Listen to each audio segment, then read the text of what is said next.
Hello guys, അങ്ങനെ 12 മണിക്കത്തെ birthday സെലിബ്രേഷനൊക്കെ കഴിഞ്ഞ് കണ്ണടച്ചതേ ഓർമ്മയുള്ളൂ. അപ്പോഴൊക്കെ അലാം അടിച്ചു കേട്ടോ. പിന്നെ എണ്ണീറ്റ് ഷടപടേന്ന് അങ്ങോട്ട് റെഡിയായി. ഇതായിരുന്നു ഞങ്ങളുടെ ഔട്ട്ഫിറ്റ് ഓഫ് ദ ഡേ എന്ന് പറയുന്നത്.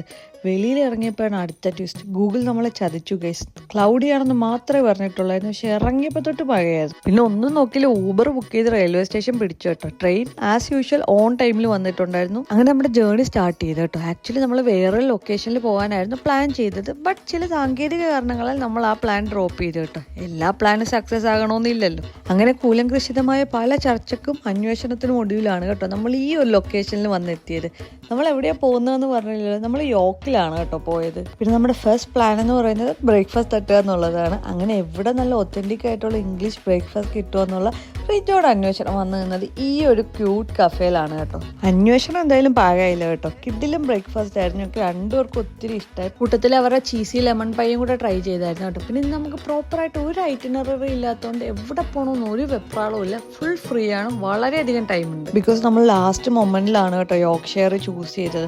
പിന്നെ ഈ ഒരു സ്ട്രീറ്റ്സിലൂടെയൊക്കെ നടക്കുമ്പോൾ ഞാൻ ഒട്ടും ഹാപ്പി അല്ലായിരുന്നു കേട്ടോ. കാരണം എങ്ങനെയും തിരിച്ച് വീട്ടിൽ പോകാം, റിട്ടേൺ ടിക്കറ്റ് എടുക്കാമെന്നൊക്കെ ഞാൻ റിജോട് പറഞ്ഞു. കാരണം വെതർ അത്രയും മോശമായിരുന്നു. ഇപ്പോൾ ഈ സമ്മറിൽ നിന്ന് പെട്ടെന്ന് ഈ ഒരു തണുപ്പിലോട്ട് പോകുമ്പോഴേ നമുക്കതങ്ങോട്ട് അക്സെപ്റ്റ് ചെയ്യാം, നമ്മുടെ ബോഡി ഒന്ന് അക്സെപ്റ്റ് ചെയ്ത് വരുന്നതേ ഉള്ളൂ. അപ്പോൾ എനിക്ക് തണുപ്പ് ഒട്ടും പറ്റുന്നില്ലായിരുന്നു.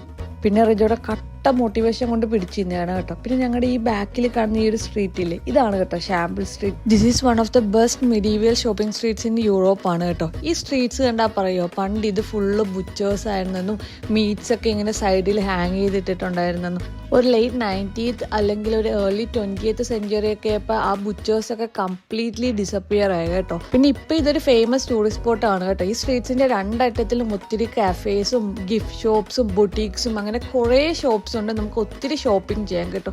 അങ്ങനെ ഷാമ്പിൾ സ്ട്രീറ്റ് എക്സ്പ്ലോർ ചെയ്ത് വരുമ്പോഴാണ് കേട്ടോ ഈ ഒരു കുട്ടി ക്രിസ്മസ് ഷോപ്പ് എൻ്റെ കണ്ണിൽ പെട്ടത്.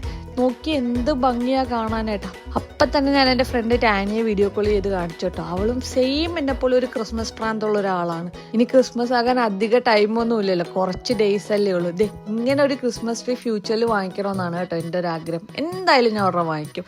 അത് കഴിഞ്ഞ് നമ്മൾ നേരെ ഒരു കഫേയിൽ പോയി കേട്ടോ. റിജോ ഒരു നാറ്റയും ഞാനൊരു കോൾഡ് കോഫിയാണ് കേട്ടോ കഴിച്ചത്. വെയിൽസിൽ പോയ ശേഷം നാറ്റ റിജോയുടെ ഒരു ഫേവറേറ്റ് ആയി മാറിയിട്ടുണ്ട്. പിന്നെ ഇവനെ നമ്മൾ കൂടെ കൂട്ടി കേട്ടോ. അപ്പോൾ ഇതിൻ്റെ ബാക്കി അടുത്ത വീഡിയോയിൽ കാണാം. അപ്പോൾ അത്രയേ ഉള്ളൂ, ബൈ.